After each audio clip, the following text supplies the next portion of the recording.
What's this rubbish, he says?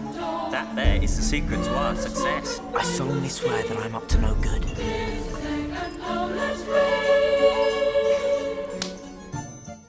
It's not that I do films very often, and I do pretty much films when I'm running out of money. So I was running out of money, and they didn't want to make Children of Men, and so and they sent me Harry Potter, and I haven't seen Harry Potter, read Harry Potter or anything, but I just said, okay, this is ridiculous, and I was making fun of it, and Guillermo del Toro called me and says, what's happening? He says, well, can you believe me? They offered me this Harry Potter thing. I was laughing. And he says, have you read it? I says, no. He says, well, you're a fucking arrogant asshole. Well, if you know Guillermo, he was mild. And I says, why? He says, well, read it first and then tell me that, you know. So I went, I read it, and actually, I loved it. Maxima!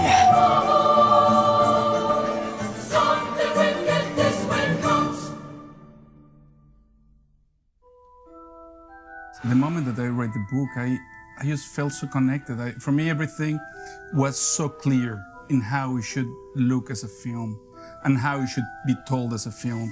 What I was aiming was serving the material. I think that's everything of importance.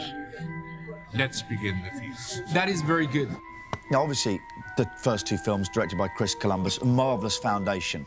I just wonder about how you then have made this production your own. Well, I think the core decision was to make Hogwarts, the context, a character. To make the school, everything, all the sets that you see, a living entity. Because this is the third film in line, you know, with these two guys, they literally reinvented it. They found a new way to look at all the existing sets. And he fought for Scotland. Scotland was... And we took it outside. OK, this is my next question. The idea of moving, it's the first time you've done it, moving the whole cast, the whole crew, up to Scotland. What was the decision for? Why did you make that decision? The thing is, I was not part of 1 and 2, so for me it was just the natural thing to do. There's so much stuff that takes place outdoors in this story, and it was pretty much Stuart who said, no, we have to go to Scotland. He knew all these places. I mean, what do I know? So he really fought for it. Run! Away!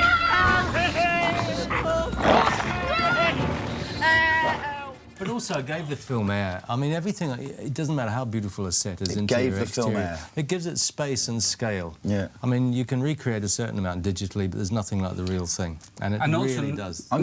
Howard is involved in a natural landscape. And it's not only the castle that you see in that natural landscape, but now you see the kids pretty much walking out of a castle. Yeah. On a mountain. The other thing we tried to do was tie up the spaces, wasn't it? So you're in the hospital, school hospital, the infirmary, but you see through a corridor to the clock tower. Yeah. You follow that clock tower down to the courtyard below. That courtyard is connected via a bridge to the landscape. Didn't J.K. Rowling actually draw you a little map of this? Some kind of little sketch? Originally, on the first movie, there is a piece of paper. But, I love the fact it starts with that. Very significant piece of paper. And she did, in a hotel room. She said, this is the world. This drawing is Jo Rowling's drawing that she executed in just a few minutes. As you see, it has all the principal ingredients. The Dark Forest is here, the Whomping Willow, the Quidditch pitch, Hogwarts Castle itself, the Black Lake is there, the Perimeter Road, Hogsmeade Village. She had a very, very exact and precise understanding of her world and her creation. She knew exactly the relationship between all the elements. So she was able to give it to us, and that became our Bible.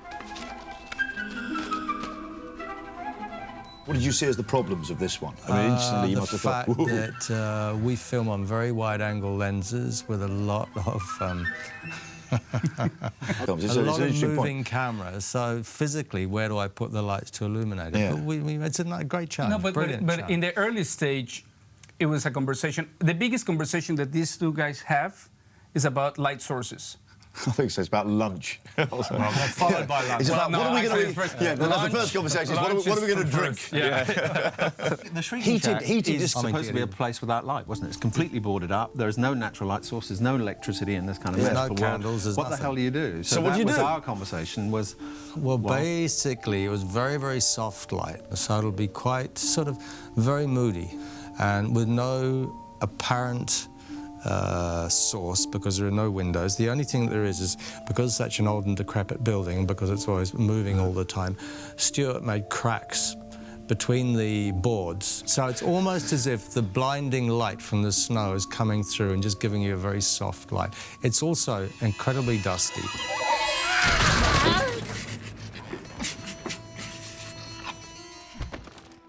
I think it's very, very important that Alfonso Cuarón be allowed to make this his own film. Action. It's important that any director come into a situation like this and feel the freedom, feel empowered to make it their own. That's how you're going to get the best films. Pretty much all the decisions, the visual decisions, were made as we were shooting, not in the cutting room. We made most of those decisions either in the storyboard or when we blocked the scene with actors, we worked with the actors, and when we decided how to approach the scene. How am I doing my first day? Brilliant. The core decision was trying to serve as much as possible the story and the spirit of the story, because that's what is great of the book, because the third book is, for me, so abstract and deals with so many different abstract concepts, but at the same time is in the frame of an adventure.